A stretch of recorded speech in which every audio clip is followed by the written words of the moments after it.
Channel. Now we are going to discuss the superficial muscles of posterior compartment of the leg. So mainly actually this back of leg is divided into superficial muscles and deep muscles. In this diagram now you can see only the superficial muscles.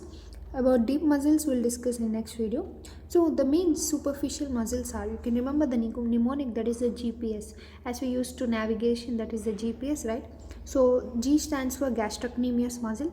Okay, here you can see this is the origin of gastrocnemius over here. Okay, and next comes our soleus muscle, S for soleus muscle, and P for plantaris. So GPS, gastrocnemius, plantaris, soleus, these are the three muscles which are superficial. So now let us see what are their attachments, insertion, origin, and also the nerve supply, actions, everything. So everything we are going to cover in this single video. So let's start with gastrocnemius. Okay, so gastrocnemius is actually a long powerful, here you can see this is a gastrocnemius, its lateral head and medial head. Actually it has two heads, so that it forms most bulk of the posterior compartment of the leg. So here you can see in this diagram this muscle this is forming a bulk on the back side of your leg, which is superficial muscle. So it is having both the medial and also the lateral heads. Okay, so if you cut that you will see inner muscles. So the most superficial is our gastrocnemius muscle. So now let us understand its origin, insertion.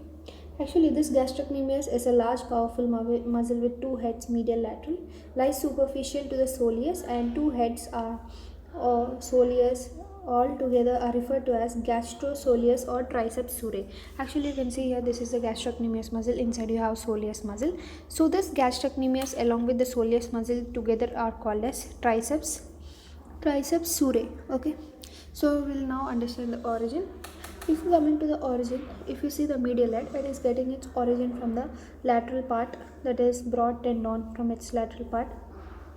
Okay, especially from posterior superior depression on medial condyle of femur. So this is a medial condyle of femur. There you have a posterior superior depression. From here the medial head will take its origin. Okay, especially behind the adductor tubercle and adjoining raised area on popliteal surface of femur, and also from the capsule of knee joint. So from all these regions you can say, like from the medial condyle, above the medial condyle of femur, that is back of adductor tubercle, and also near to the capsule of the capsule of the knee joint. So from there the medial head takes its origin. Next, coming to the lateral head, here you can see this is the lateral head. It is coming from the broad flat tendon of lateral surface of lateral condyle of femur. So medial head from medial condyle of femur, lateral head from lateral condyle of femur, and this is also coming from the lateral supracondylar line and also from the capsule of knee joint. So 2 points to remember: medial head is coming from medial condyle and also from the back of adductor tubercle, whereas this gastrocnemius lateral head is coming from the lateral tubercle and also lateral supracondylar line. Of course both will come from the capsule of the knee joint. So this is their origin. Now let us see where it will go and insert. So the gastrocnemius is going to insert on the tendon of muscle, fuses with soleus to form tendocalcaneus. Actually they form a tendocalcaneus and get inserted over the, you can see the attachment of tendocalcaneus. So all this they form a tendon to form tendocalcaneus, also called Achilles, which is inserted into middle 1/3 of posterior surface of calcaneum. You can see this is calcaneum. So in the middle 1/3 posterior surface it will get its insertion. So in this diagram you can clearly see this is what called as tendocalcaneus. So these muscles actually they fuse to form a tendon and get inserted onto the calcaneus bone. So that's it. So next, coming to the soleus. So you can see this is the soleus. So soleus is sole shaped multipennate muscle, lies deep to the gastrocnemius, and it's a dome shaped origin from the fibula, back of head. You can see this is the fibula from its back of head, and also from upper 1/3 of posterior surface of shaft. And it is also getting its origin from the soleal line of the middle 1/3 of tibia. Okay, this is the tibia. In tibia also you'll have the soleal line. So from that soleal line also it will get its origin. Okay, and also from medial border of shaft and tendinous solenar arch, the stretches between the tibia and fibula. Actually between the tibia and fibula you have a tendinous soleal arch. So from that arch and also from soleal line of tibia and from mainly from the back side of the head of fibula and from 1/4 of upper shaft, the soleus will take its origin. You can see here clearly. So now this soleus will go and insert same like our gastrocnemius, they form a tendo-Eckenhills and get inserted into the posterior part, middle 1/3 of the calcaneum bone. That's it. Now coming to the plantaris, as I said GPS, right? So P for plantaris. So plantaris, you can see here this is the origin point. So actually it is a vestigial in human. It is short belly and long tendon. So it looks like a nerve actually. So it is coming from the lower part of lateral supracondylar line of femur and also from oblique popliteal ligament. So mainly coming from the just lateral side of condyle of femur, just lateral to especially our lateral supracondylar line, and coming from oblique popliteal ligament. So this plantaris will form a tendon and it is thin and long, lies between gastrocnemius and soleus. So here in this diagram you can see this is the gastrocnemius, this is the soleus, right? So in between gastrocnemius and soleus you have thin slender tendon of plantaris, right? So it is crossing from lateral to medial side and inserted on posterior surface of calcaneum, medial to tendocalcaneus. So this is tendocalcaneus, just medial to it you can see there will be one tendon which is nothing but it is a tendon of plantaris. So that tendon of plantaris is just medial to tendo-Achilles. Okay. Plantar aponeurosis is a strangulated part of plantaris. So actually they form a plantar aponeurosis and get inserted over here like this. So I'm drawing an imaginary line.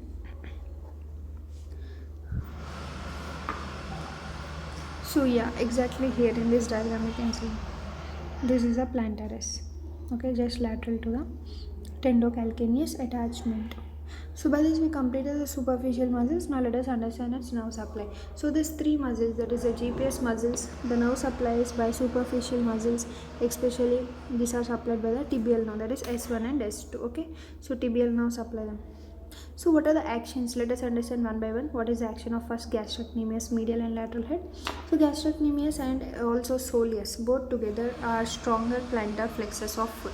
So this diagram is perfect. So you can see here the medial and lateral head of gastrocnemius, soleus. Both are useful for plantar flexion means. For example, you think my hand now. You can see my hand. This is you imagine it as my foot. Okay. So if it will go like this down, that is called as plantar flexion. Okay. So normally it is here like this, but now it will go like this. That is called plantar flexion. So mainly it is useful for plantar flexion. Okay. Mainly produced by gastrocnemius and soleus, very important in walking, running. Soleus is more powerful than gastrocnemius, but gastrocnemius is faster in acting, especially in walking. Soleum overcomes the inertia of body weight like bottom gear of car. So when movement is underway, the quicker acting gastrocnemius increases the speed like top gear of the car. Soleus is chiefly a postural muscle to steady the leg on the foot. So mainly soleus, gastrocnemius both are important of course, but gastrocnemius work fastest whereas soleus work somewhat slower. So coming to action of plantaris, it's like most vestigial, not that much important, but it's just like a accessory. It gives accessory function to our gastrocnemius. That's it. So some of the additional points are like the large size of gastrosoleus in a human. You can see this both large size. So because of this large size is related to adoption to erect posture. So mainly when you are in erect posture, for that you need this, and also to bipedal gait of man. These muscles are involved in pseudo hypertrophy muscular dystrophy. Soleus is homologous with flexor digitorum superficialis of front of forearm. So from evolutionary point of view, the long plantar ligament is diverse tendon of gastrocnemius. So actually this tendon of plantaris is also coming from the gastrocnemius only according to evolution. And also the flexor digitorum brevis is diverse distal part of soleus. If you remember the flexor digitorum brevis, that is also coming from the gastrocnemius. Okay. So small sesamoid called fabella is present in the tendon of origin of lateral head of gastrocnemius. This is very important. So from already you know the sesamoid bones will come from the tendons of muscles. So from the tendon of gastrocnemius muscle there will be formation of fabella. Okay, that is a sesamoid bone. Next bursa, there is broadis bursa which lies deep to medial head of gastrocnemius. So this is the medial head of gastrocnemius. So deep to the medial head there will be one bursa called broadis bursa, and this is also deep to semi-membranous and may communicate with cavity of knee joint. Actually that broadis bursa will communicate with knee joint. Next coming to the muscles of calf. The muscles of calf play an important role in circulation. Contractions of these muscles of calf help in venous return from lower limb, especially soleus is called as peripheral heart. You know this. Next, coming to the tendocalcaneus, you can see here this is thickest, strongest tendon of body. It begins near the middle of leg, but its anterior surface receives fleshy fibers of soleus almost up to lower end. It's narrow, thick in middle, and expanded at both ends. So tendocalcaneus is also called tendoachilles according to Greeks. Achilles are irresistible, invisible warrior. His mother, sea goddess, has dipped him in underground river, so no weapon could harm the body, which had been covered by waters of Styx. But the warrior was ultimately killed in War of Trojans, by arrows hitting his vulnerable heel, which was the only unprotected part of his body. His mother had held him by one heel, and the water over the heel had not flowed. So, what they mean to say is, in a war, for example, there's a Greek story where this tendocalcaneus is very strongest that even if it gets, any injury, then also it will not get affected because it's a strongest tendon of the body. So by this we have completed the superficial muscles. So just remember GPS, gastrocnemius. If you remove the gastrocnemius, you can see the soleus. In between the gastrocnemius and soleus, you will find the small thin tendon of plantaris. So these are mainly this superficial muscles. Main function is for plantar flexion of our leg. So that's it. This is all about our superficial muscles. In the next video, we'll discuss about deep muscles of posterior compartment of leg.